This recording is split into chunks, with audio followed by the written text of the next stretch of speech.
Hey Bougie click. Welcome back to my channel. Today, we're diving into a topic that's bound to spark some conversation: how society celebrates certain stereotypes and why it's time to challenge the narrative. From historical icons of class and grace to the influence of hood culture and the echoes of slavery propaganda, we're unpacking it all. So, grab a seat, buckle up, and let's get into it. This one's deep, but it's important. Ready? Let's go! I'ma make you a fan.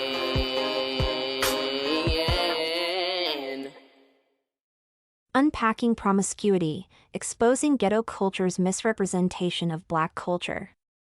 Ghetto culture is a stereotype that doesn't represent the diversity and richness of Black culture. Black culture encompasses a wide range of traditions, art, music, and history that have shaped societies globally.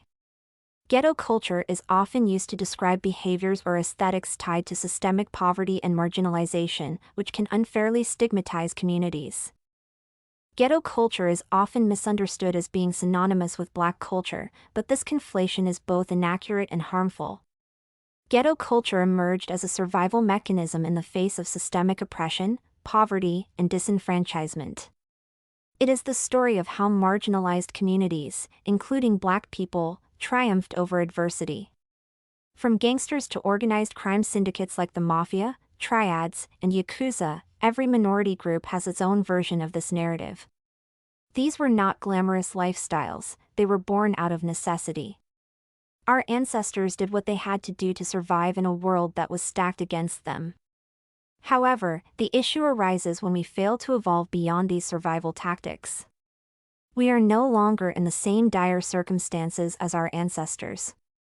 They fought for opportunities that many of us now have, and it dishonors their sacrifices when we don't take full advantage of these advancements. Ghetto culture is not a celebration of Black identity, it is a relic of a painful past that should not define our future. Survival tactics versus cultural identity. Ghetto culture, at its core, is a survival story, a testament to human resilience in the face of systemic oppression. It emerged from poverty, racism, and exclusion, conditions that forced marginalized communities to adapt and survive under unimaginable circumstances. In Black communities, this meant embracing resourcefulness in the absence of opportunities, creating music, dance, and art from scraps, building tight-knit networks to protect and support each other, and, yes, even turning to less-than-ideal paths like underground economies to make ends meet. But let's be clear, survival tactics are not a culture. Black culture is rich, multifaceted, and historic, rooted in triumphs, innovations, and contributions that shaped the very fabric of modern civilization. From jazz and hip-hop to literature, science, and politics, Black culture is a force of excellence and creativity. Reducing it to ghetto culture undermines its vast achievements. The devolution of progress. When we look at the leaders of the civil rights movement, figures like Malcolm X and Martin Luther King Jr., we see educated, dignified individuals who fought for the right to be seen as equals. Their wives were not twerking on social media, they were pillars of strength and grace. Yet today, there is a pervasive expectation that Black people must embody hood or ghetto culture to be considered authentically Black. This expectation is unique to Black communities. No other racial group is shamed for striving for civility and success. This devolution is evident in how we glorify behaviors and lifestyles that were once forced upon us. During slavery, propaganda painted Black people as savages, and now some of us proudly adopt that label. Our ancestors were forced to eat scraps and live in squalor, yet today, some of us romanticize these conditions as cultural markers.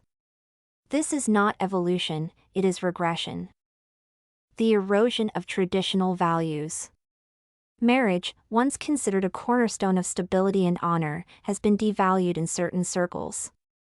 The push for marriage is not about conformity but about recognizing its role in building strong families and communities. Our ancestors understood this, even when faced with the horrors of slavery and segregation. They valued family, education, and self-respect, striving to create a better future for their descendants.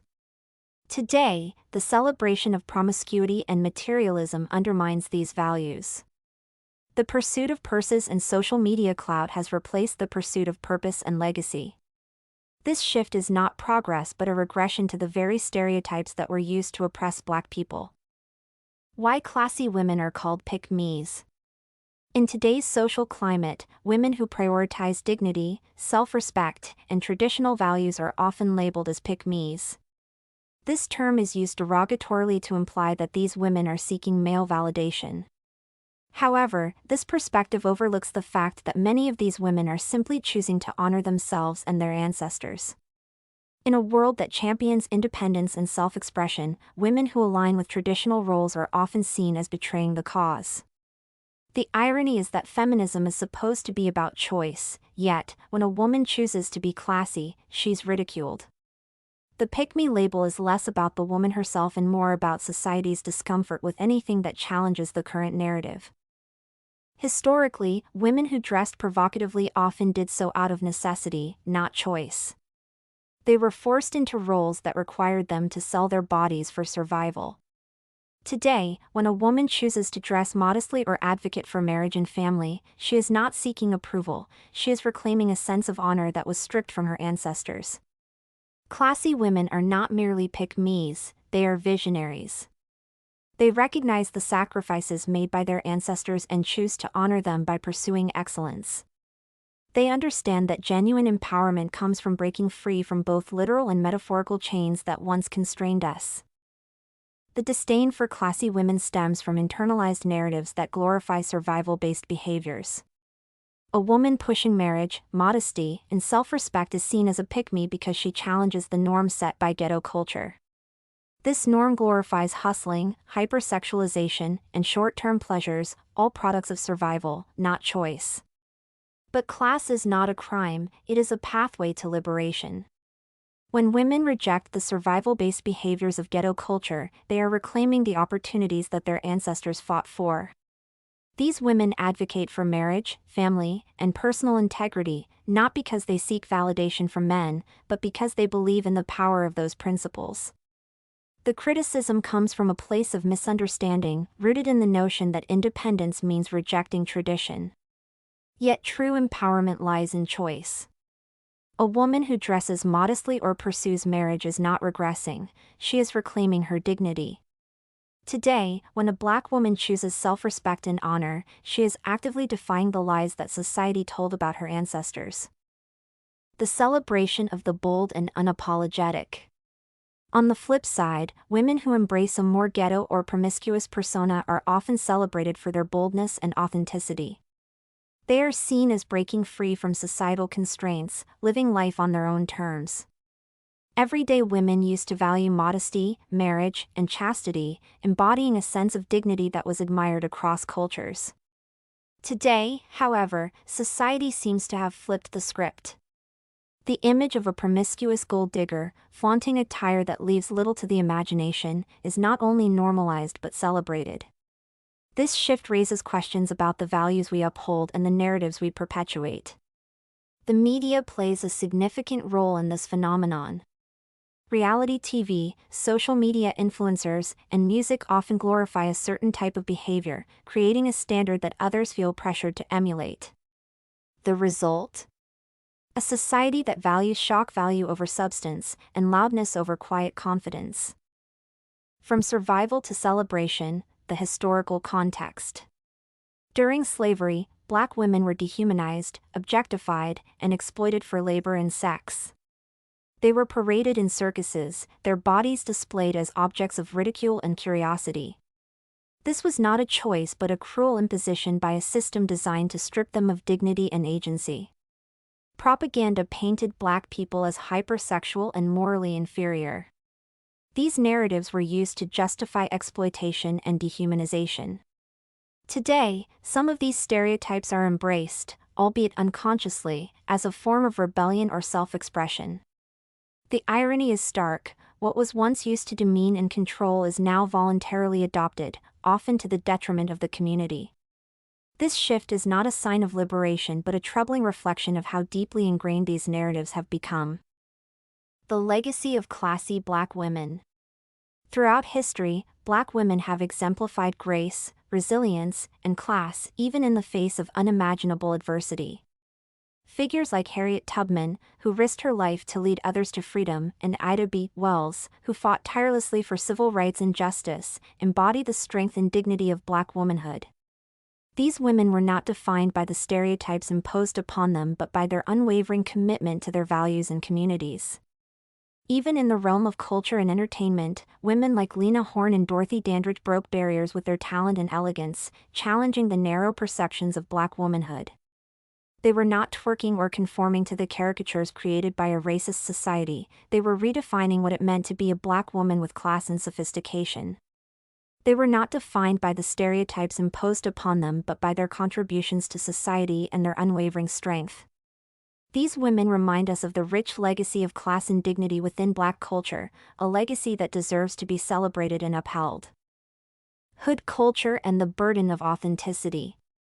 Hood culture, born out of poverty and systemic oppression, exists across all racial and ethnic groups. However, Black people are uniquely expected to embody this culture, regardless of their socioeconomic status or personal achievements. This expectation creates a paradox. No matter how successful a Black person becomes, they are often pressured to maintain an image of struggle to be considered authentic. Historically, Black people were forced into certain ways of living due to systemic oppression. Now, some within the community perpetuate these lifestyles, turning survival mechanisms into cultural norms. This cycle not only limits individual growth but also reinforces harmful stereotypes. This burden of authenticity is not self-imposed but a product of societal conditioning. It is a continuation of the narratives created during slavery to dehumanize Black people. By embracing these stereotypes, some individuals unknowingly perpetuate the very systems of oppression that their ancestors fought to overcome. As a Black person, achieving success often comes with an unspoken expectation to remain tethered to struggle. Authenticity is measured not by accomplishments but by adherence to a Hood identity. This expectation is unique to Black culture. While poverty influences all communities, Black people are disproportionately pressured to embody ghetto stereotypes. For instance, Dr. Greg, a psychiatrist from Married to Medicine, was criticized for snitching when he called the police for his protection after an altercation with his ex's new boyfriend. This double standard reinforces the notion that Black individuals should conform to ghetto culture, even when it harms their well-being. The idea that a Black man or woman must adhere to no snitching or other codes of ghetto culture to maintain their authenticity is deeply flawed. No snitching is a rule born in the streets but misplaced in professional settings. No other racial group imposes such a misguided standard. A professional man acting in his own best interest should be celebrated for exercising wisdom, not condemned for rejecting harmful stereotypes. How expectations trap us.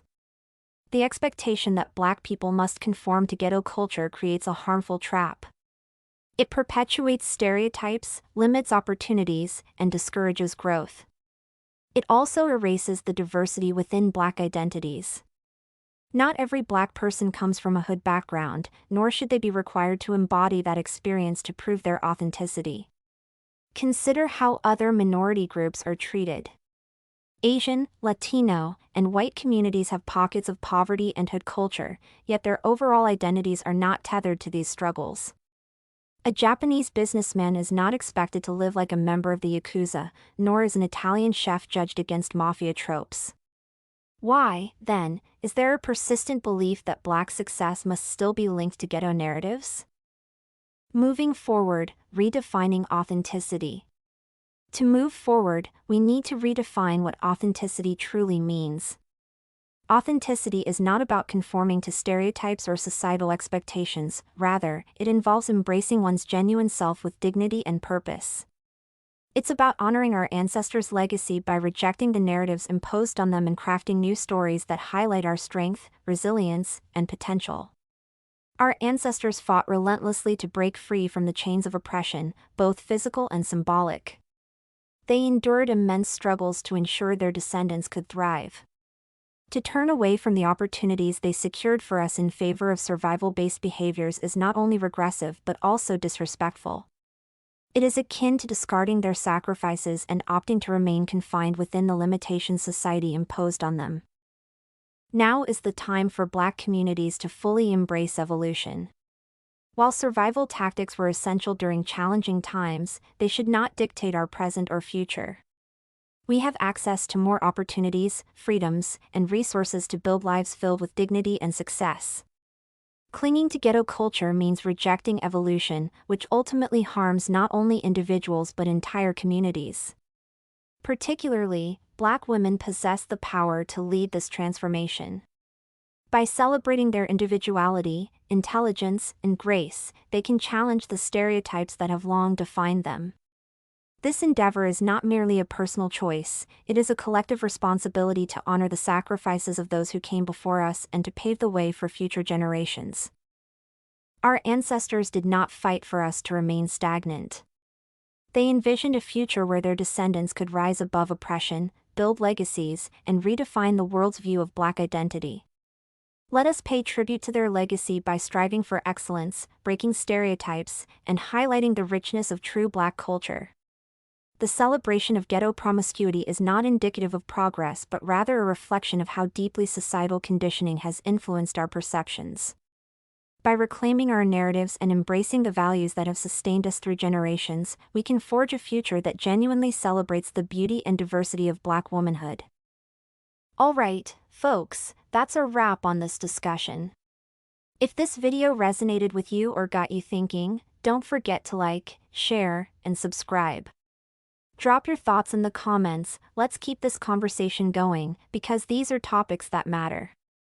Together, we can reclaim the narrative and celebrate the incredible legacy of strength, dignity, and class that defines us. Thanks for watching, and I'll catch you in the next one. Stay strong, stay inspired, and stay unapologetically yourself. What do you think? Is ghetto culture also Black culture? Let me know in the comments section. Stay bougie. Follow and support me. All links in bio. Don't forget to like, share, and subscribe. Check description for more info. New episodes every day.